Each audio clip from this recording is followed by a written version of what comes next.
Hey, Rai, Shabbat Shalom. Hey, Tanya. Hey, Diana, good to see you. Shabbat Shalom, everyone.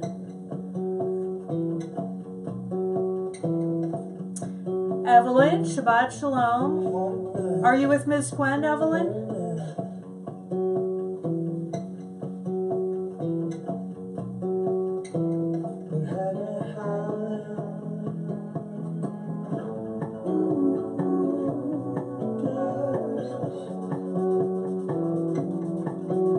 Shabbat Shalom.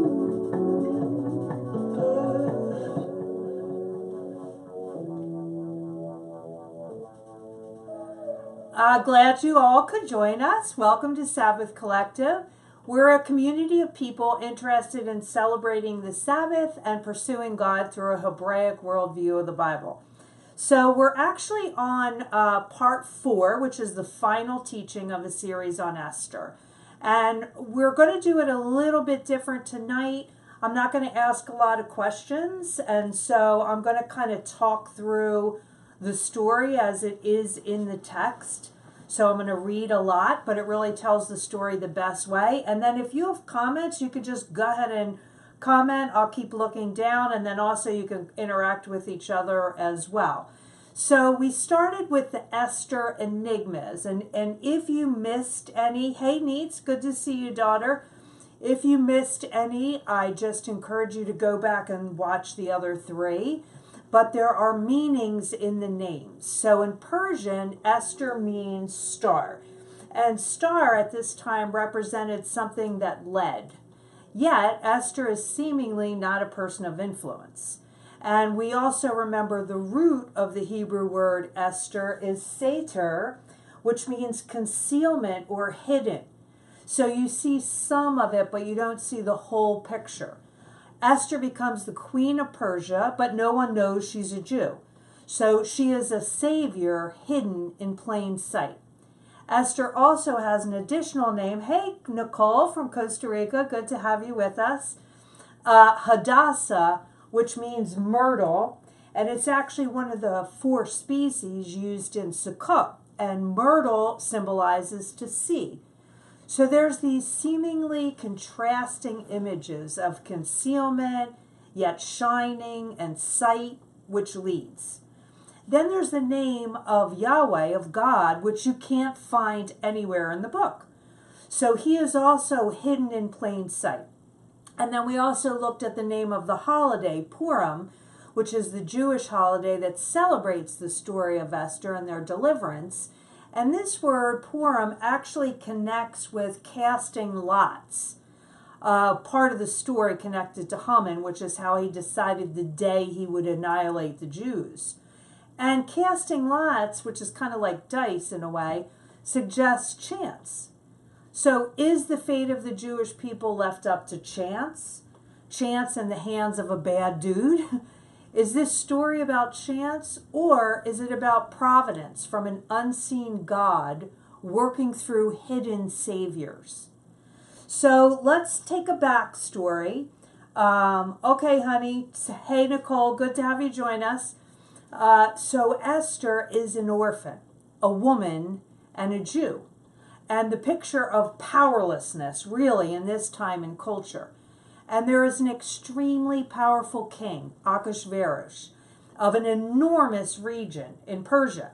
And he's looking for a new queen. The former queen wouldn't fit the mold, so she was cast out of the kingdom. So after a search of the new queen of Persia, and again, these were young girls who were taken from their families, from their communities, and then sequestered in the king's palace. The king chooses Esther. And Mordecai, her cousin, who raised her, because if you remember, she's an orphan, she lost both of her parents, and she's raised by Mordecai, her cousin. He is then enabled to sit in the palace gates. And he hears about an assassination plot against the king, and he informs Esther, who tells the king. And once again, we ask, is this chance or is this providence? The assassination attempt is actually interrupted. So Mordecai also is a hidden savior. And now there's the antagonist, Haman. This is the bad guy. He's a narcissistic, power-grabbing man who is made second in power to the king. And he craves accolades from the people. Mordecai refused to bow in an idolatrous way, which sets off Haman.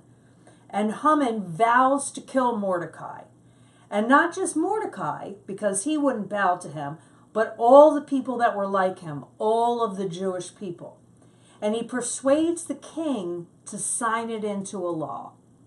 So now Mordecai finds out about the scheduled Holocaust and goes into mourning with sackcloth and ashes. And Esther hears about his public display and reaches out through a mediator. And then Mordecai sends word back to her about this looming massacre and tells her to intervene with the king. We talked about this last week.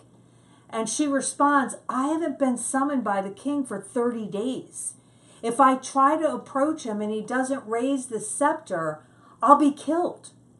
So death is a very real possibility. Perhaps the king has lost interest in her. Maybe he has somebody else. And we all know what happened to the last queen. So Mordecai's response is found in Esther chapter 4, verses 13 and 14. And as I read this text tonight, if you want to follow with me, I actually use complete Jewish version. And if not, you don't have to follow along. You can just listen to the story as I read it. So the text goes on, don't suppose that merely because you happen to be in the royal palace, you will escape any more than any other Jew. For if you fail to speak up, hey Maureen, good to see you. If you fail to speak up now, and again, if you missed last week, definitely catch up because it was a very powerful teaching last week with what Esther realizes. If you fail to speak up now, relief and deliverance will come to the Jews from a different direction. But you and your father's family will perish. Who knows whether you didn't come into your royal position precisely for such a time as this? And we talked all through that. So Esther actually decides to choose courage over self-protection. And she calls a 3-day fast among all of her people. And then she approaches the king with a plan, literally risking her life. Maya Angelou says, a wise woman wishes to be no one's enemy. A wise woman refuses to be anyone's victim. And this is really the position that Esther is in right now.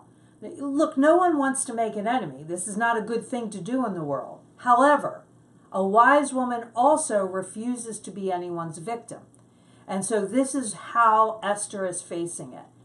In Esther 5, verses 1 through 6, it goes on the third day, Esther put on her royal robes and stood in the inner courtyard of the king's palace, opposite the king's hall. So we have this kind of image where here she is standing all the way down this giant hall. And she is a young woman, and she could very well be killed at this point because she wasn't called for. She actually approaches the king on her own. Hey, Jamie, really great to see you, and Kashje, whichever one is watching. So she actually is standing in this very vulnerable place.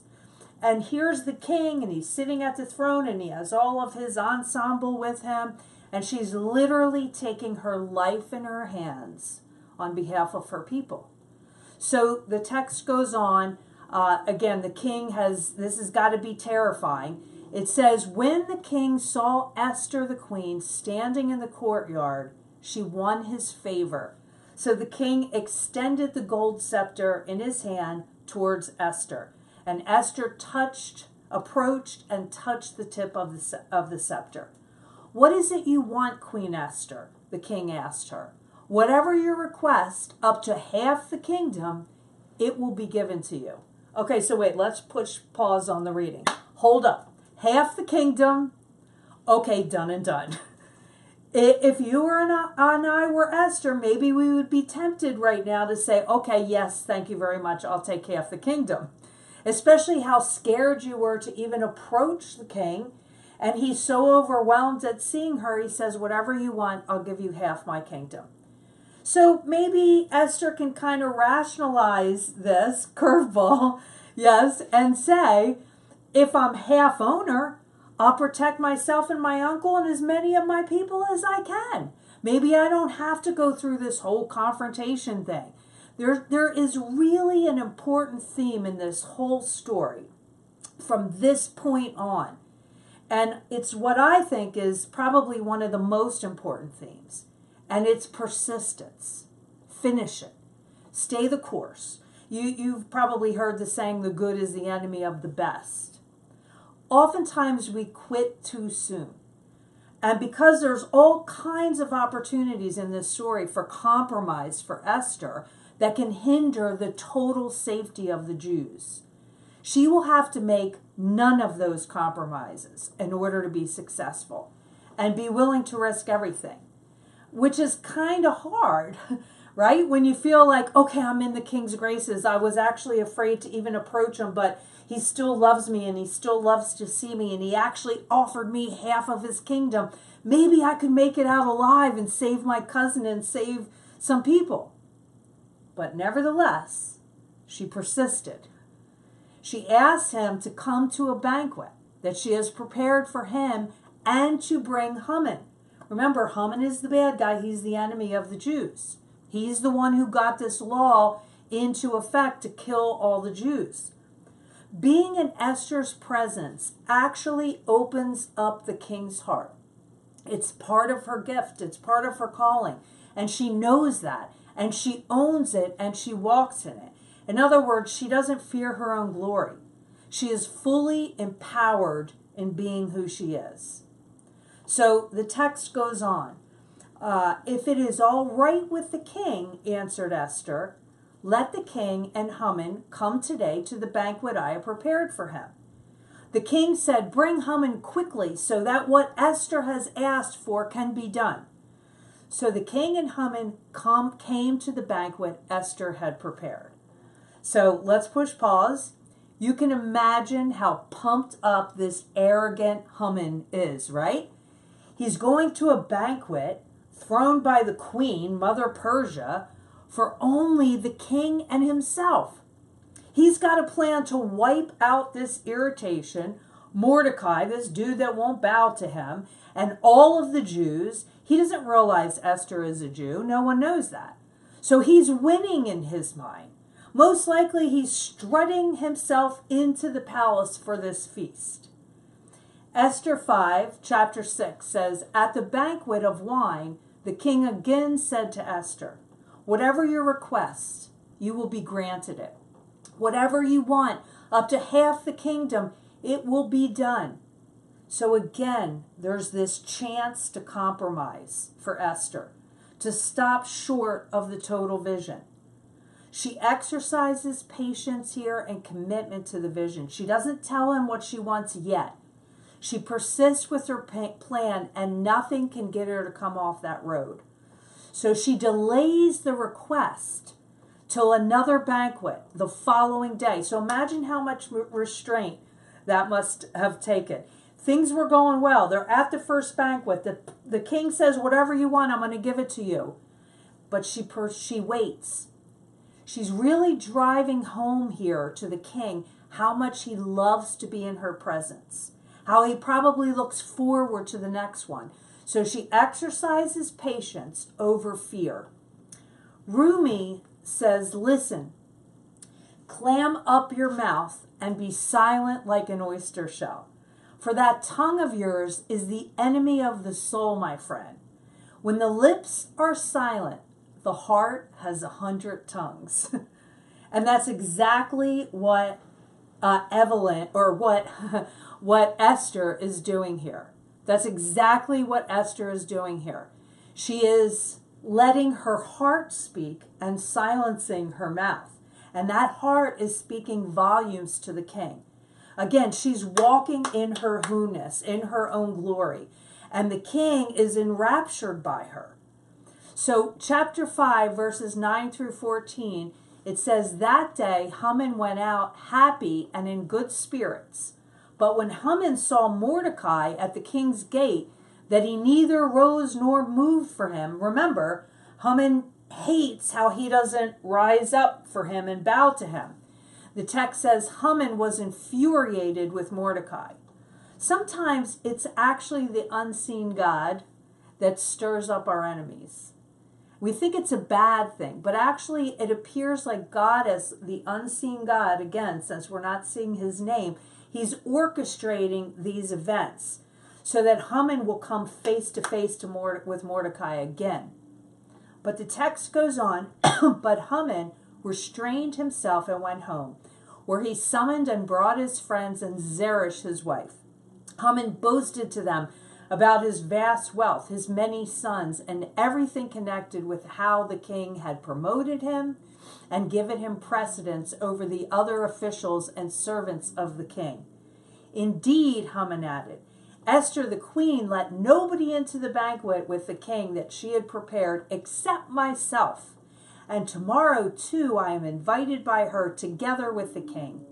Yet none of this does me any good at all, as long as I keep singing Mordecai, the Jew, remaining seated at the king's gate." And this is how these arrogant people work, right? They get obsessed with things that is their enemy, and they will not let it go. Yes, I see, Ryan. The set is absolutely beautiful. Oh, Annie's on? Oh, hey, Annie. Wow, good to see you. Great to have you join us. And yes, this is your daughter's beautiful handiwork. So at this Zeresh, the text says, his wife and all his friends said to him, "Have a gallows 75 feet high constructed, and in the morning speak to the king about having Mordecai hanged on it. Then go in and enjoy yourself with the king at the banquet." Haman liked the idea, so he had a gallows made. Can you imagine this? So the guy just goes to dinner. He's obsessed with this guy Mordecai because he won't bow. And his family say, "Hey, have a gallows made 75 feet high, more than 7 stories high." Everyone could see this instrument of death and destruction that Haman erected for Mordecai. So let's continue with chapter 6. That night, the king couldn't sleep. So he ordered the records of the daily journal brought, and they were read to the king. It was found written that Mordecai had told about Bigtana and Teresh, 2 of the king's officers from the group in charge of the private entryways, who had conspired to assassinate King Ahasuerus. So the king asked, first of all, the king forgot about this story, how Mordecai actually stepped in and said about this plot. And so the king can't sleep, and so he wakes up and says, "Hey, read me the history books so I can sleep." And he's reminded of this plot and how Mordecai stopped this plot to assassinate him. So the king asked, what honor or distinction was conferred on Mordecai for this? And the king's servant answered, nothing was done for him. And again, chance or providence, right? Irene Hannon says, a coincidence is a small miracle in which God prefers to remain anonymous. Good to see you, Annie. A small miracle in which God prefers to remain anonymous. So the rabbis who puzzled here about the lack of God language in Esther made much of Mordecai's phrase, where help would come from a different direction. Some versions actually say help would come from another place. That is suggesting God. Help is going to come from many directions. The king just happens to have insomnia and reads the histories and is reminded of Mordecai. Frederick Buechner has written at length about discerning God's presence in the everyday. This is a great quote. The question is not whether the things that happen to you are chance things or God things, because of course they are both at once. There's no chance thing through which God cannot speak. Hey, Diana, really great to see you. Yes, God all over the place. Hey, Bob, good to have you join us. And Dawn, if you're together, good to see you. So again, there is no chance thing through which God cannot speak. The king is reminded of Mordecai's intervention that saves his life, and nothing has been done for him. So let's go on with the text. The king then asked, "Who's that in the courtyard?" For Haman had come into the outer courtyard of the king's palace to speak to the king about hanging Mordecai on the gallows he had prepared for him. The king's servants told him, "It's Haman standing here in the courtyard." And the king said, "Have him come in." So Haman came in. Now, again, here's the scenario. Chance or providence, right? The king can't sleep. He's reminded of the reading of Mordecai and how he saved his life and how nothing was done for him. At the same time, the bad guy, the antagonist, Haman, builds these 75 feet gallows in order to hang Mordecai on. And Haman is coming in to tell him what he's going to do. And at the same time, the king has another plan. The king said to him, Haman, "What should be done for a man that the king wants to honor?" And Haman thought to himself, "Who would the king want to honor more than me?" So Haman answered the king, "For a man the king wants to honor, have royal robes brought, which the king himself wears, and the horse the king himself rides, with a royal crown on its head. The robes and the horse should be handed over to one of the king's most respected officials, and they should put the robes on the man the king wants to honor and lead him on horseback through the streets of the city, proclaiming ahead of him, 'This is what is done for a man whom the king wants to honor.'" Again, Haman is thinking this is for him.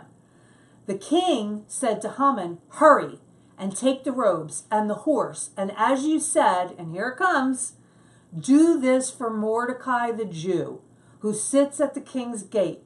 Don't leave out anything you mentioned." Well, mic drop. This has got to be the most ironic of all ironies. Now he has to do to this enemy what he's thinking he's going to do for himself. The text goes on and says, "So Haman took the robes and the horse, dressed Mordecai, and led him riding through the streets of the city as he proclaimed ahead of him, 'This is what is done for a man whom the king wants to honor.' Then Mordecai returned to the king's gate, but Haman rushed home with his head covered in mourning. After Haman had told Zeresh, his wife, and all his friends everything that had happened to him, his advisors and his wife Zeresh said to him, 'If Mordecai, before who you have begun to fall, is a Jew, you will not get the better of him. On the contrary, your downfall before him is certain.' While they were still talking with him, the king's officials came, hurrying to bring Haman to the banquet Esther had prepared." So even Haman's family sees the hand of the unseen God here and the power of the powerless. So they are at the second banquet, and it is all these pieces that we thought may have been random and chance. All of this is providentially led. And they are at the second banquet, and the king asks Esther again, "What is it that you want up to half my kingdom?" Nevertheless, she persisted. She stays focused. She stays right on point. And Esther answers in chapter 7, verses 3 through 4, "If I have won you favor, king, and if it pleases the king, then what I ask be given me is my own life and the lives of my people. For we have been sold, and I and my people to be destroyed, to be killed, to be exterminated." Verse 5 goes on, King Ahasuerus asked Esther the queen, "Who is he? Where is the man who dared to do such a thing?" Esther said, "A ruthless enemy. It's this wicked Haman." So now the young woman who would seem to have no power, speaks truth to power in this situation. The text continues. Haman stood aghast, terrified before the king and queen. In a rage, the king got up from the wine banquet and went out to the palace garden. So again, if you can kind of gauge what's going on here, the king finds out that this is Haman's fault, that this edict was Haman's fault to destroy Esther, Mordecai, and all of her people. And for those of you who maybe have studied martial arts, I don't see Lisa on tonight, but for many of you who've studied martial arts, you'll know that part of that art is actually using the enemy's own power and momentum to knock them off balance. Esther creates this environment where truth can be seen, where she is seen for who she is, and the enemy is seen for who he is. And that truth will continue to be seen if she just lets it unfold.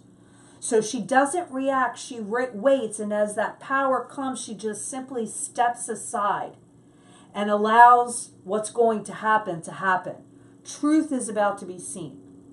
So the text goes on, but Haman remained, pleading with Esther the queen to spare his life, for he could see that the king had decided to do him in. Haman had just fallen on the couch where Esther was when the king returned from the palace garden to the wine banquet. So let's push pause. Let me just kind of set this scenario. Hey, Mike, great to see you. What's happened here is the king is ticked off. He leaves to go out to the garden, right? Haman realizes he's in big trouble, and he throws himself on the couch where the queen is sitting on, and he's begging for mercy. And at that time, however, that's when the king comes in. And you remember that we talked about that Esther is creating an environment where truth can be seen. So the king shouts these words. Is he about Haman? Is he even going to rape the queen here in the palace before my very eyes? Isn't that funny? That the king left, comes back mad at Haman, and goes right to that place where he feels like where Haman is going to rape the queen. The Hebrew word for rape here is kabash, and it means to forcefully subdue or to make subservient. It's actually a conquering war term. So what Ahasuerus senses here, what he feels, is that Haman wants to hurt his wife. And that's actually the spiritual truth right there. I'm sure Haman was not going to rape Esther at that moment. But what the king was sensing is that Esther was in danger, and Haman was the source of that danger. And that was the spiritual truth at that moment. It's the environment that Esther has made that allows the king to feel this. In this picture, the king sees the true Haman. The moment these words left the king's mouth, the text says, they covered Haman's face. The king said to hang Haman on the same gallows that Haman had made for Mordecai. In chapter 8, 1 through 2, it goes on. It says that same day, hey, O'Dane, great to see you. How's baby life? That same day, King Ahasuerus gave the house of Haman, the enemy of the Jews, to Esther the queen. And also Mordecai appeared before the king, for Esther had revealed his relationship to her. The king removed his signet ring, which he had taken back from Haman, and gave it to Mordecai. So then Esther put Mordecai in charge of Haman's house. So Esther gets Haman's house, she gives it to Mordecai, and Mordecai gets Haman's position. As many people call this the great reversal. What the enemy meant for them, the enemy got for himself. And oftentimes, funny enough, this is when Western pastors stop teaching this book. Everybody just says amen here. Yay. But Esther would still need to persist because the story is actually not over. There would be more that she would have to do. It wasn't finished. You see, the edict to allow for the people that were enemies of the Jews to kill the Jews and take all their property and things was still a law that technically could not be reversed, not even by the king. The enemy of the Jewish people still was going to be able to kill them. So oftentimes we get so tripped up with the law, right? Well, what can we do? It's the law, so I can't do anything. You see, keeping the law the way it is not always the right thing to do. Aesop says enemies' promises were made to be broken. So Esther could not stop there. She had to keep going. So she approaches the king and asks if they would be able to make a law to empower the Jews to fight back. And chapter 8, verses 11, glad to hear it, O'Dane, said the letter said that the king had granted the Jews in every city the right to assemble and defend their lives by destroying, killing, and exterminating any forces of any people or province that would attack them, their little ones, or their women, or would try to seize their goods as plunder. Verses 15 and 17 says, meanwhile, Mordecai left the king's presence arrayed in royal blue and white, wearing a large gold crown and a robe of fine linen and purple, and the city of Shushan shouted for joy. For the Jews all was light, gladness, joy, and honor.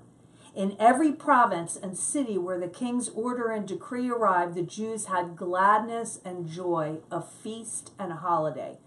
Many from the peoples of the land became Jews because fear of the Jews had overcome them. So what this was about is now they had authority to gather together and to fight their enemies. And other people saw God's favor on them as well. But here's the thing, there would still have to be a battle, a physical battle, to enforce what was theirs by law. Human involvement was in this plan. God did it supernaturally. Again, God's name isn't even in this book. Humans would have to work this out and fight. Chapter 9, verse 1 says, the time approached for the king's order and decree to be carried out, the day when the enemies of the Jews hoped to overpower them. But as it turned out, the opposite took place. The Jews overpowered those who hated them. So what happens here is the king now hears of all these victories of the Jewish people. And he says to Esther in chapter 9, verse 12, now whatever you request, you will be granted it. Whatever more you want, it will be done. So Esther here has moved to a place where she has favor from the king, to a place where he actually respects the Jewish people, her people, and her. And now she steps up into a place of authority in his mind. Esther replied, if it pleases the king, let the Jews in Shushan act again tomorrow in accordance with today's decree. And she asked that Haman's 10 sons also be hanged. The king ordered these things done. So in other words, Esther finishes it. She doesn't allow for these enemies of her people to be able to keep killing, maybe sneak and try to kill them, since they were able to do that legally. She ends it. She finishes it. She takes out the enemies. This is what is celebrated at Purim with the Jewish people today. And in chapter 10, verse 3, for Mordecai the Jew was second only to King Ahasuerus. He was a great man among the Jews, popular with all his many countrymen. He sought the good of his people and interceded for the welfare of all their descendants. Ultimately, deliverance comes through Esther, courageously claiming her Jewish identity and the Lord's sovereignty and providence in placing her in this position of influence. For both Esther and Mordecai, it was always all about the people, not their own comfort and safety. While the powerful and often evil appear in control, there is always an unseen hand at work in all things, leading to great reversals. But it takes a decision to be willing, and it takes persistence. We may wish for Adonai's intervention to be clear and dramatic for a burning bush or a parting sea, but most times we don't get such things. It's more often the unseen God is behind an imperfect and commonly fearful person who chooses courage and persists. So we're going to close this time with the lighting of the Shabbos candles. Traditionally, the mothers in the home light the Shabbos candle, which connects us to the light of peace, of joy, and of unity. And then what she does traditionally is she encircles her hands 3 times around the candles, which is a gesture to welcome in the Sabbath. And then she prays as she covers her eyes from the flame, which is a symbol of ending all the work for the week. Blessed are you, Yahweh our God, King of the universe, who has set us apart by his commandments, who has given us Yeshua the Messiah, and has sent us to be a light to the world. Amen. The Lord is our light and our salvation. May his light be felt in this space as the enlightenment of truth and the radiance of joy. Amen. Shabbat Shalom.